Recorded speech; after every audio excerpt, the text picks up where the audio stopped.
Look, it was way more intense than what you guys might have read. I don't know what you read, but the kid, while we was beating on him, reached in his waistband, pulled out a .22 caliber pistol. That shit was mayhem.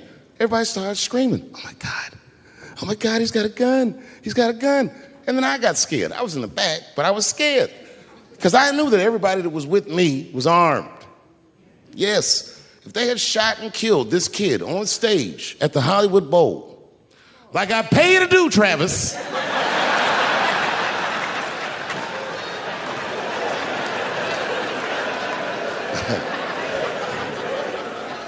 but Travis G'd up. Travis wrestled the gun out of the kid's hand, and then he took it like this and tried to chamber the round, and he couldn't. So he pulled the trigger, and it wasn't a gun. A knife blade popped out of the front. I guess this kid was gonna stab me. Some scary shit. So the next night, even though I didn't have a show, I said, I gotta get right back on stage. And I went and did a show. And someone in the audience screamed out, Dave, what happened with the attack? And I didn't know there was journalists in the room. All I said was that this nigga had a knife that identified as a gun. I got 6 more weeks of bad press for that joke. I didn't even do nothing to this nigga. That was not right. That was not right. And then the New York Post went to the jail and interviewed my attacker like he was some kind of hero. And I read that interview. It turns out the entire attack was my fault. Yes, I triggered him. I didn't mean to. I had done jokes about the homeless. It turns out this young man was homeless. And I mean, there's no way I could have known this. But I will say, for a homeless guy, this nigga had incredible seats.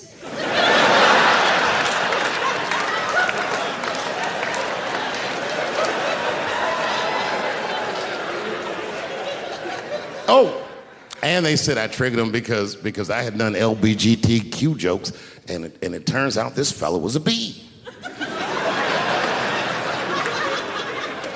That was the headline in the article. It said, Dave Chappelle's alleged attacker is bisexual. I said, alleged attacker?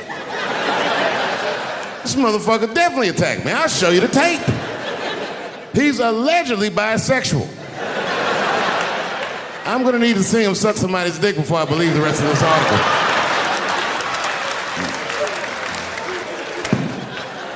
I read that shit in the paper. I was horrified. I was like, oh, bisexual? I could have been raped.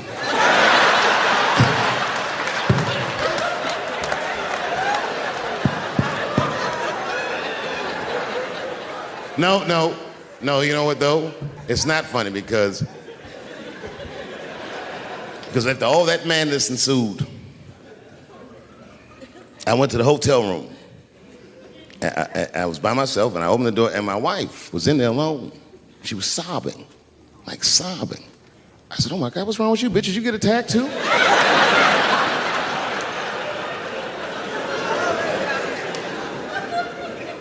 And she's crying. She said, oh my God, David. She said, if you had died tonight, me and the kids would have nothing.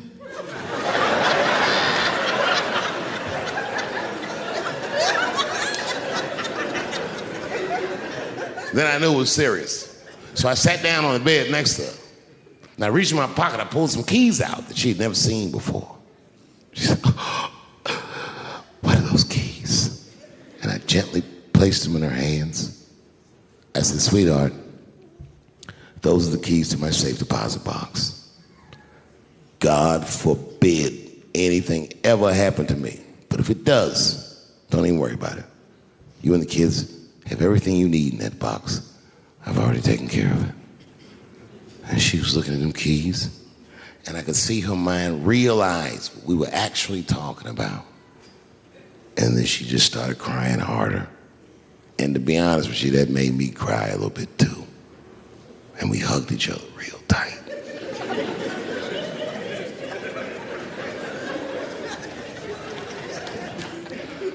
Do you know this bitch looked in the box while I'm alive and well? Who does that? Oh my God. And then she was mad at me. She said, God damn it, David, I opened that box. I said, you did? She said, yes, I did. And there was nothing in there.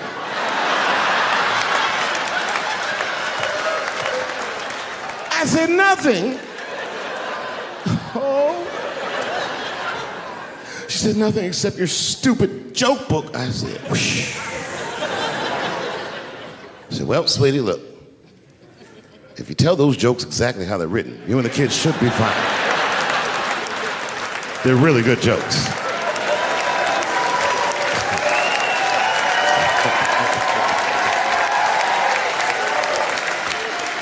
She's like, good jokes? What is this shit? Come join me in my watery grave. No, you got to roll your throat. Join me in my watery grave.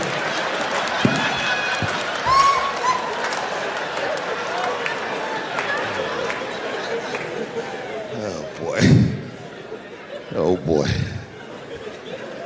I've been married a long time. I have, man. You know, I talk a lot of shit about my wife, but I love her very much. In fact, you know, you guys wouldn't believe this about me. I'm a jealous husband. It's true. Yeah, let me tell you something. One time I thought my wife was cheating on me. Yes, nigga, yes. That was one of the worst days of my fucking life. I couldn't take it. And I'm embarrassed about it now, but I can talk about it. You know what I did? It's fucked up, but I did do this. I waited. I waited for her to fall asleep. And when I waited a long time, she's Asian. I couldn't tell if she was asleep or not. I was looking at her.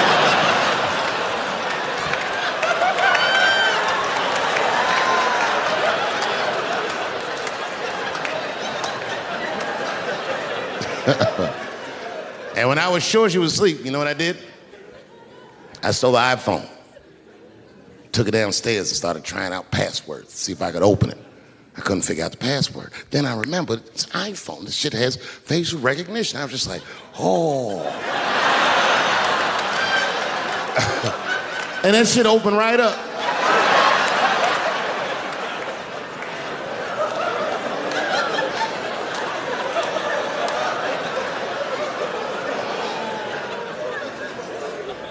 And I saw a text message in there from a fella named Earl. I don't know anybody named Earl. I woke her up out of her sleep. I said, wake the fuck up. Who the fuck is Earl? And she said, David, what are you talking about? Oh, don't you play dumb with me, bitch. I done opened your phone. Who is Earl? And she said, oh my God, David. That's gay Earl from the hair salon. I said, word, what am I, a dummy? How am I supposed to know this nigga is gay? And she was calm. She said, read his text and look at his pictures. I started reading the text. This fella sure does spell girl with a U a lot. And I switched over and looked at his pictures, and I couldn't believe it. This fella looked gay and still pictures. His mouth was open in every shot.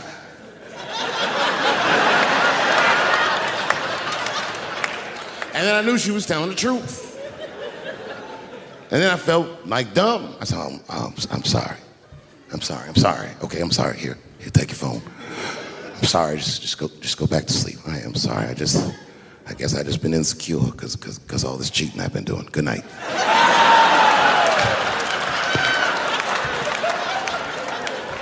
And she didn't let me leave. She said, well, since you want to wake a bitch up, and then she pulled my phone from under her pillow. I said, what the fuck? She said, who is this bitch in this picture? I said, how'd you open that phone? She said, it was easy, nigga. All I had to do was mash my nose and go like this, and then open right up. I said, what the fuck? She said, who is this bitch? I said, give me that. Oh, girl, relax. That ain't no bitch. This is my friend, Deborah.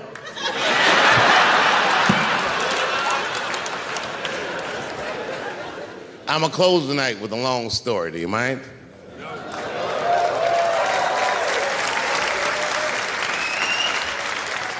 All right, it's a long one, so pretend that I finished, because I gotta go get a cigarette, all right?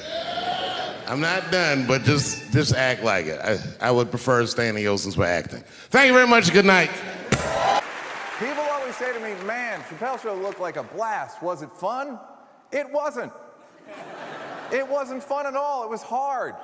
We'd have to stay awake for 48 hours at a time just to keep up with the schedule. We were bombed out and depleted. We were lumped up. We both had erectile dysfunction. I told Dave about mine, and he goes, it's because we're using laptops too much, man.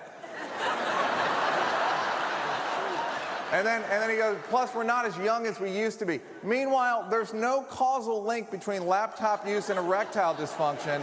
And also, we were 29. Dave Chappelle completely transformed my life. He lent me $1,000 so I could move to LA. He asked me to write a movie with him when I had zero experience. Dave Chappelle believed in me at a time when absolutely nobody did. You know how we all have a friend who will hit us up out of the blue sometimes for something funny? Imagine what his texts and phone calls are like. One time he called me on a Tuesday afternoon and he goes, hey man, I just finished watching 12 Years a Slave. Anyhow, you think slaves ever whip their kids? On a Tuesday afternoon. In closing, if you remember only one thing from my speech tonight, I hope that it's Chappelle Show was not fun. But it was great, and it will be near impossible to beat, and it's because of that guy right there.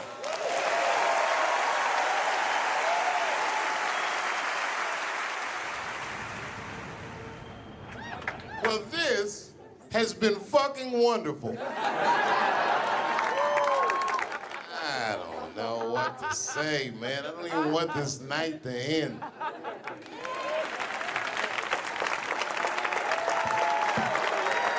I promise you, whoever cares the most, I care at least as much as them. I know what I got, because I lost it all. I gotta tell you something, and I don't talk about it often. Have you ever worked all your life for something and have it not work out? That happened to me. It was tough. Think about it. I was gone for 12 years. It's not a little bit of time. It was hell. I watched other niggas that I knew become very famous. I watched the world go on without me. I mourned the loss of it, and after a while, I didn't care. Coming back was terrifying. I understand what I am. I really do, more than anybody. Like when they write about me in history, I'll be dead reading it like, yeah, I knew they'd say that. They say that a person can't dream of a face they've never seen. Can't believe that's true, but it's probably true. Boy, I got a long bank of faces. 32 years, I could close my eyes, I could think of any night. There's so many faces. Every night, most nights, they're all looking up, smiling. You have no idea what the world looks like from there. All different races, all different colors, all different kind of beliefs, just looking at me, smiling for 32 years, night after night.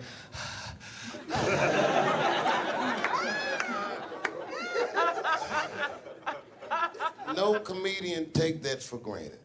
I swear to God, this might be the noblest of professions. Robin Williams had a bar that I loved. He said, comedy is the only job you can have where you can use everything you know. And that's true. You can use more than you know. You can use what you think. Use it. Don't be afraid. Don't let these bitch-ass niggas button your lip. Say it anyway. If you're at home watching, not knowing what to make of this because you haven't checked Twitter yet to see how you feel, you can... No.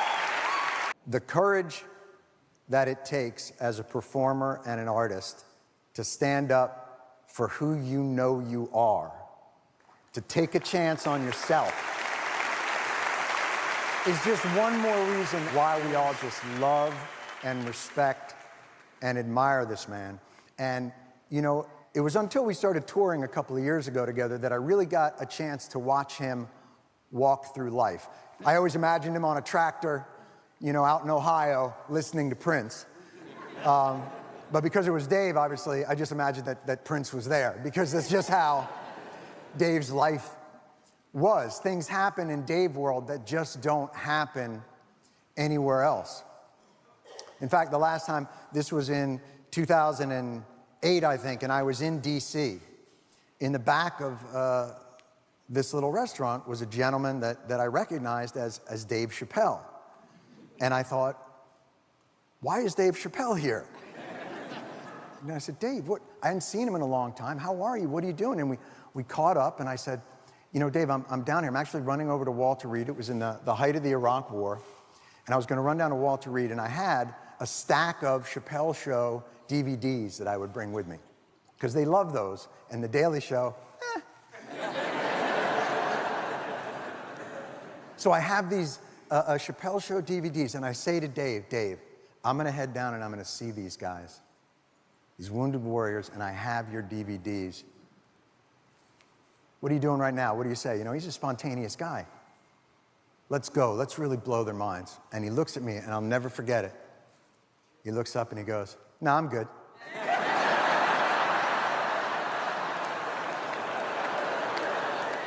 I respected that so much. I don't know of anybody who cares more deeply and anyone who gives less of a fuck.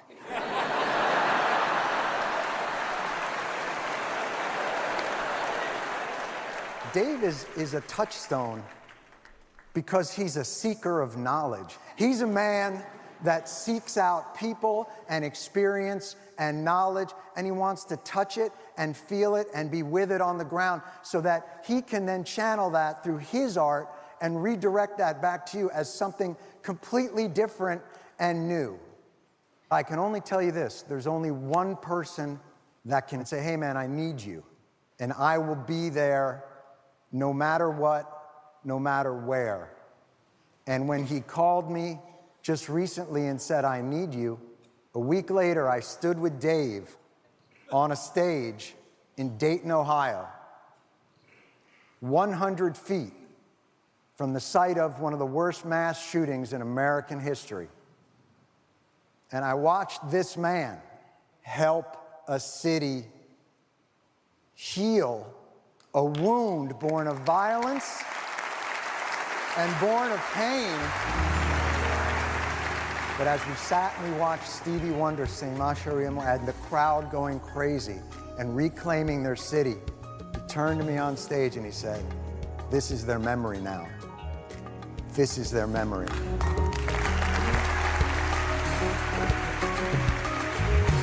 Wake up, everybody, no more sleeping in bed. No more backward thinking, time for thinking ahead. The world has changed so very much from what it used to be. There is so much hatred, war and poverty. Oh. I say this every time I come to Ellington. I hope you guys remember this. You are very necessary now. Oh, yes. This is a season for artists. Secretly, I'm building an army of artists. I want all you guys to get out there and fight in the army. It's not a violent fight, but it's a revealing one. You gotta reveal people to themselves by exposing yourself with your art. The world won't get no better if we just let it be. Oh, the world won't get no better. We gotta change it, just you and me. Honestly, looking at y'all inspires me. I feel like I was just you. If I could go back and talk to myself, I would tell myself what I'm telling you guys. Be nice and don't be scared.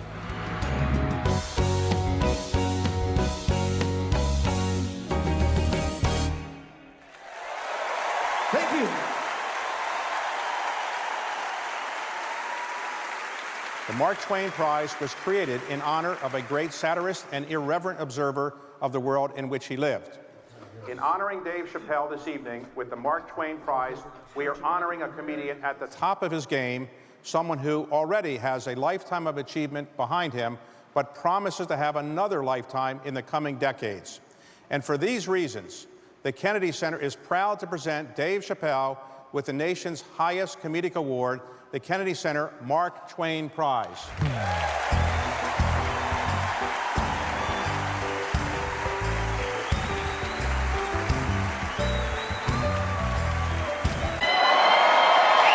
Goddamn right. Good to be home, goddamn it.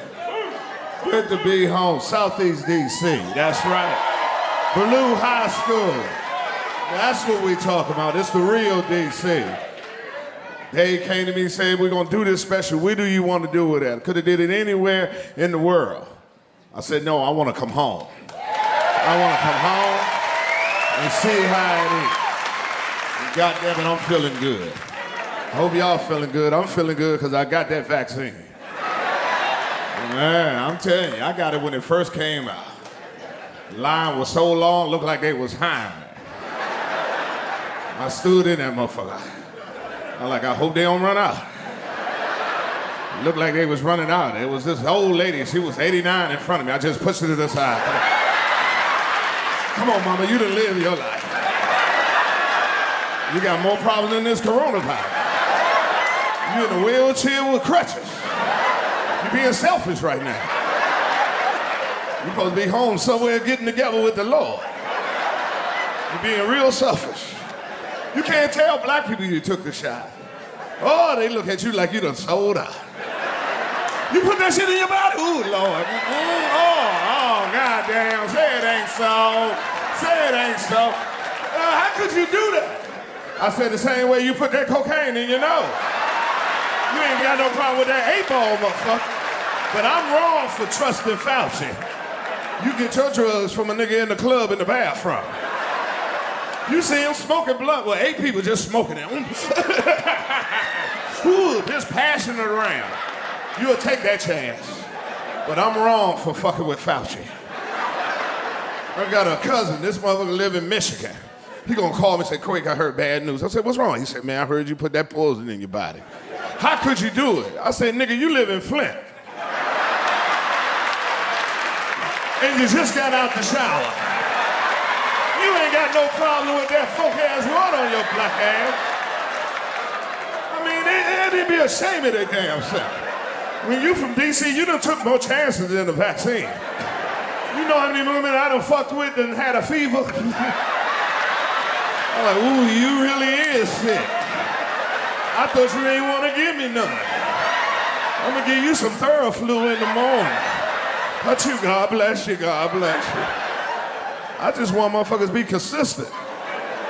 Stay hard, no. Keep that same energy on all the other symptoms you got in your body.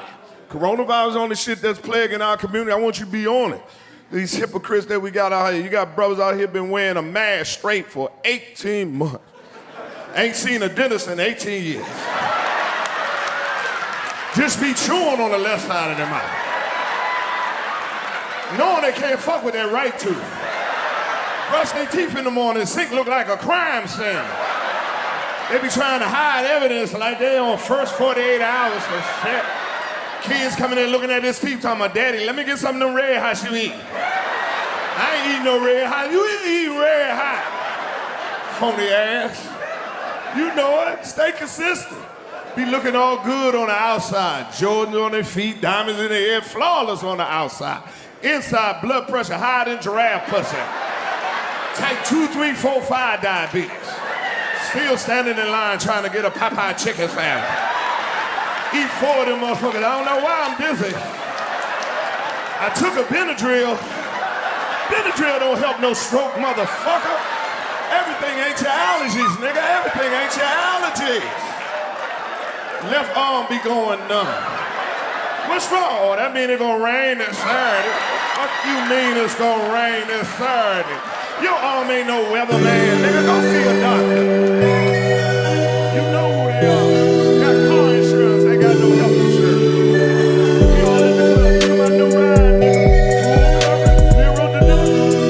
What about your liver? I mean,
It's the scary shit in the world. I get the physical every year. This year was no different. Doctor came in, I said, how I'm doing, doc? He said, I got your lab results back.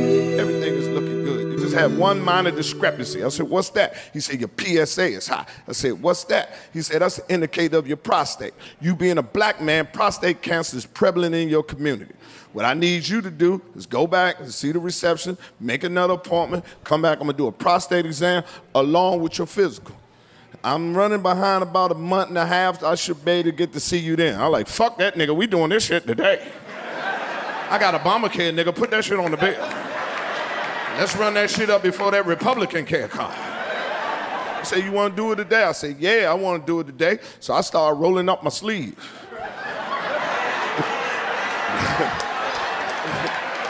Yeah, he laughed just like that. He said, nah, we don't do no prostate exam like that. I said, how you do it? He said, we do that with a rectum exam. I said, well, I don't think I got that on my Obamacare. I said, I don't think Barack could do that shit to me. He said, just go in the other room. It's a gown behind the door. Take your clothes off, put the gown on, and come on back out. We can do the procedure. I'm gonna tell y'all right now, my people from DC, I have been rich my whole life. And I'm not talking about monetarily. I'm talking about rich of the blessing of my God. Been on this earth 58 years. I have never spent a night in a hospital. I have never had no surgery. I ain't never had no broken bones other than this wrist right here riding that raglass bike my daddy gave me. So I don't know shit about no hospital. So when he told me go take my clothes off and put the gown on, I did it. And I put the motherfucker on. But it was too small, it wouldn't close. So I stuck my head behind the door and said, hey, doc, I need a bigger gown. This motherfucker ain't going over my stomach. He said, no, you got it on wrong. Turn it around. I said, I'll be damned. I know I'm wearing this gown right. Because if it's between my dick and my ass being out, my dick already understands. The ass is always covered. And every part of my body know that rule. If I only got one sock, fuck my foot. That motherfucker going down the crack of my ass. And if we doing a rectum exam, I know I'm wearing this gown right. Because you're going to have to lift this bitch and let me know this about to go down. I ain't just going to leave it open for you to come in there when you feel like it. I don't know what kind of, I don't know what kind of patience you be having with the head down, ass up. But I ain't that kind of patient. I need a head start, a warning. 10, 9, 8. Oh, shit. My ass is getting a little chilly. It must be time for him to do it. So I knew I had the gown on right. So I just walked out there holding my dick. I said, I'm ready. He said, I told you got the gown on wrong. Turn it around. I said, I'll be down. He said, fuck it, just bend down and look over there. I said, I don't like how you said that. You need to take that bass out your voice. You're a little too angry to be fucking with my ass right now. I think we need to reschedule this appointment. And if you're gonna keep arguing like this with me, I need to put my drawers on. I don't like to argue with no nigga I ain't got no drawers on. You got your drawers on. Why can't I put my drawers on? So I went on and bent back over. Come on, let's get this bullshit over with. This nigga gonna say, stay still. I said, shit. You better hit this motherfucker while it's moving. I told you I'm scared. My leg is shaking because I'm afraid. So I looked over my shoulder. This motherfucker put gel on 3 fingers. I jumped the fuck up. You're like, what's wrong? I said, let me see what finger you're gonna use. Oh, you ain't using that finger with that fucked up knuckle. I wish you would try to put that big ass knuckle in my ass, that football knuckle you got. I ought to whoop your ass for trying to put that motherfucker on. Your pinky you got should be able to find what you're looking for. I ought to whoop your ass, doc. I'm gonna ask you one more time. Are you sure this is the only way you can check my prostate? Because if I go home and I Google and I find this another test, I'm gonna come back here and whoop your motherfucking ass in front of all this equipment. So I went on and bent back over. Come on, let's get this bullshit over with. He lifted up my gown. I say, oh shit, it's about to go down. And he lifted it up and he broke me off. I'm like, ooh, goddamn. He said, don't worry, it ain't gonna take long. I said, you ain't got long. Hurry up and find what you're looking for. He kept moving his finger in and out my ass. I said, fuck it, take your finger out my ass. If I got prostate cancer, leave it in there. I'm just gonna have to take it up with the Lord. But you ain't just gonna rotate your finger in and out of my ass like this no more, sir. Take your finger out of my ass immediately, sir. Stop right now. No means no, sir.